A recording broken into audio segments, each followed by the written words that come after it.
Remember to set up your inventor project before starting any work. Speed or slow the video to best fit your needs, and use pause and rewind when you need to. So the J key will rewind 10 seconds, the left arrow key will rewind 5 seconds, and the K key will pause. So the part we want to make is right here. Each one of these grid lines is 0.25 inches, so if you analyze this figure with respect to the grid lines, you can get the dimensions of this part. And so I'm going to use those dimensions, and you will see what they are right now. So let's put a sketch on the XY plane. So my strategy here is it's pretty simple. I'm going to initially make the base, and I know that that is 8 squares are 2 inches wide, and 2 squares are 0.5 inches up. So finish the sketch, the little house to center it, extrude. Let's go in the other direction, 6 squares, which is 1.5. And there's my base. I'm going to hold off on rounding over the corners.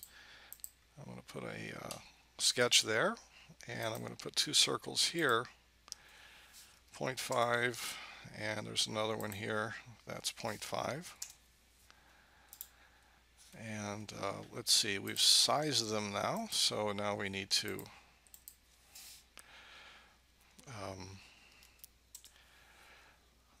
place them that way. One thing we can do here is we can use, I believe, the horizontal constraint will work. So that's going to geometrically constrain those that way. And then for this one from over here, that's also 0.5.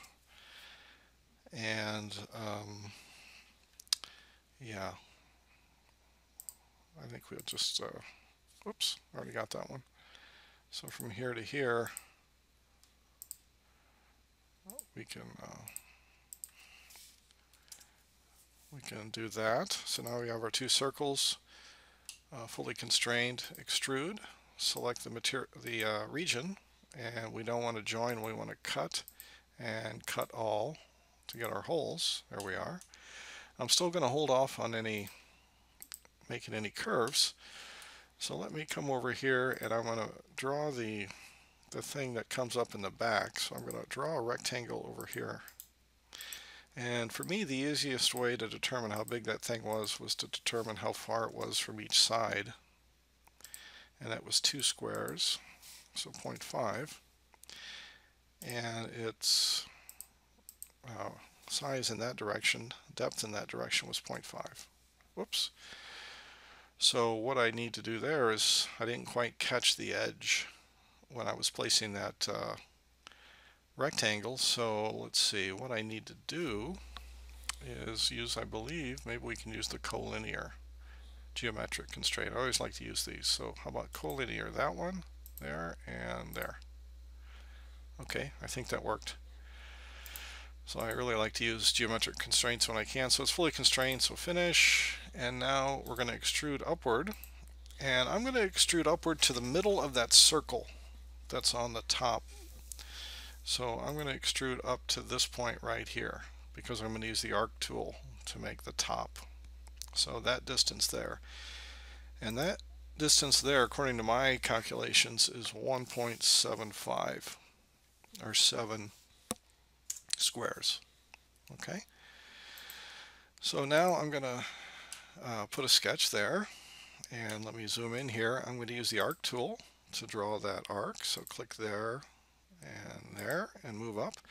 Now I know the radius of this is 2 squares, or 0.5, so I can just put that in, 0.5, and right click OK, finish.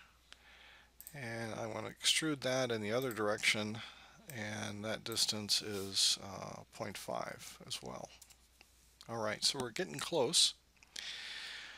So what I need to do now is extrude out from here a little bit. So the way my strategy for that is I'm going to make a circle, plop it down anywhere, and I know its diameter is 1 inch. Okay. And I'm going to make its center 0.5 inches from the side, in other words center it that way, and then I can use the tangent constraint here and here to place it nicely there. So finish the sketch, then extrude outward 2 units or 0.5. I believe that's correct. Okay, now let's make the hole. So here's a new way to make a hole. Perhaps you haven't seen this, but it's a very nice way to make a hole when you've got a round area. So I'm not going to make a sketch. I'm going to use the hole tool, and for placement over here I'm going to choose concentric. So I'm going to place this concentrically with some feature. So I click anywhere, make a hole, and now I have to place it by clicking on a feature that is concentric with my hole, and that is right there. And this diameter is 0.5,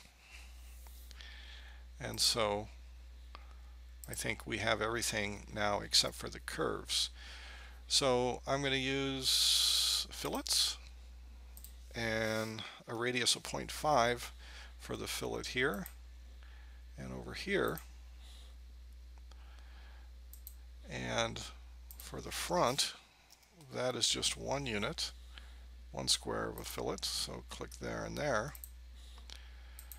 And I think that is correct. Let's check the volume. 2.612, and I think 2.612, that's consistent with my previous attempts at this. So I think that's the correct part. So now our challenge will be to create a dimension drawing in a subsequent video of this part. Thanks for watching.